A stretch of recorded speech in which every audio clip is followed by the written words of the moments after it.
උඹලට කියන්න මල්ලි. එක දවසක් මං ගාව ගෝලියෝ 140ක් වැඩ කරා. උන් ටිකත් එක්ක මං කැලේ ලීරේ හිටියේ. කැලේට උඩින් අහසේ ඇහෙනවා මල්ලි මට ගුඩු ගුඩු ගුඩු ගුඩු ගාලා සද්දයක්. පොඩ්ඩක් විපරම් කරලා බැලින්නම් අපිට ඉහලින් ආකායේ මෙන්න හෙලිකොප්ටරයක්. ඒ එක්කම වැටුණා මල්ලි කඹයක්. මෙන්න එනවා කඹේ දිගේ. කවුද?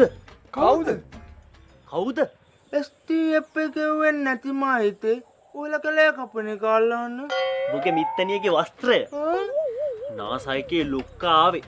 එතුමා මගේ වැඩ දැකලා පැහැදිලා ආව ගමන් මට කිව්වා really appreciate you කියලා. ඒ කියන්නේ මොකද්ද? මගේ කැටයන් හරි ලස්සනයි මම වැඩෙක් කියලා. වැඩෙක් කියලාද? වැඩෙක් කියලා දන්නේ නැහැ කිව්වේ. අනවශ්‍යයිනේ. හරි හරි. වැඩෙක් වුණත් වඩෙක් නේ. අඩේ ඒකත් ඇත්තනේ. ඒ සුදු උත්තමයා මාව හම්බෙන්න ආවේ ඇයි?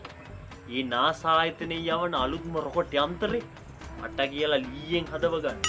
ඒ සුදු උත්තමයා මට ඇවිල්ලා කිව්වා ජානක මට වෙන මොකුත් එපා. මේ රොකට් එක මට ගහලා දීලා මම ගොඩ දාපන් සගෝ. කෙලින්ම ගැහුවා මල්ලි රොකට් එකේ උඩ හංස පුට්ටුව ගැහුවා. හංස පුට්ටුව ගහලා යටින් ගැහුවා දේවහයියේ ආරක්ෂාවයි කියලා. යට ගැහුවා වටේට මොණ්ඩ කැටේම ඩිකිය පැත්තේ. ඩිකිය පැත්තේ අර පිටිපස්සේ ඉන්න රොකට් වලට පේන්න ගැහුවා. මගේ පස්සයි ඔය මූණයි හරි අවදානම් කියලා. ඒ සුදු උත්තමයා මං හදපු රොකට් එක දැකලා හරියට සංවේදී වුණා. මාව බදාගෙන මගේ මේ උර පත්තට ඔළුව තියන් අඬනකොට සට්ට ගාලා වැටිච්ච කඳුළු මේ පුරිය දිගේ ගලයි යනවා මට දැවුනේ. අන්න එහෙමයි මල්ලි අපි රටට ඩොලර්ස් ගෙන